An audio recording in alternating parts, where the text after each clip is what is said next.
మన కామారెడ్డిలో ఈ చార్ధామ్ సెట్ అయితే వేరే లెవెల్ ఉంది మామ. ఈసారి వినాయక చవితి సెలబ్రేషన్ ఏ మాత్రం తగ్గకుండా ఈ సెట్ అయితే చేయించారు. ఇందులో మనకు 4 టెంపుల్స్ అయితే ఉన్నాయి. ఫస్ట్ యమునోత్రి టెంపుల్ చూసి అలా పైన గంగోత్రి టెంపుల్ ని కూడా విజిట్ చేసాం. క్రౌడ్ ని కంట్రోల్ చేయడానికి పెద్ద వాక్వేని అయితే సెట్ చేశారు. 9 నవరాత్రుల కోసం ఈ సెటప్ ని అయితే చేయించారు. చూడడానికి ఎంత అద్భుతంగా కళ్ళు చెదిరిపోయేలా ఉంది కదా.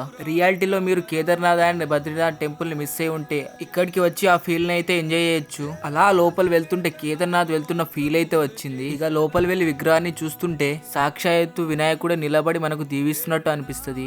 చాలా మంది భక్తులు అయితే వస్తున్నారు. మనం ఎంతో భక్తి శ్రద్ధలతో వినాయకుడిని నిలుపుకొని పూజలు చేస్తున్నాం కాబట్టి ఎంత వర్షం వచ్చి డిసప్పాయింట్ చేసిన కేదార్నాథ్ లుక్ అయితే ఏ మాత్రం తీసుకోలేదు. చాలా మంది భక్తులు వస్తున్నారు, విజిట్ చేస్తున్నారు. చాలా బాగుంది అంటున్నారు. కామారెడ్డి వాళ్ళే కాదు, చుట్టుపక్కల పరిసర ప్రాంతాల అందరూ వచ్చి వినాయకుడిని దర్శించుకుంటున్నారు. మీరు ఎవరైనా ఈ ప్లేస్ కి మిస్ అయి ఉంటే తొందరగా వచ్చి వినాయకుడిని దర్శించుకోండి.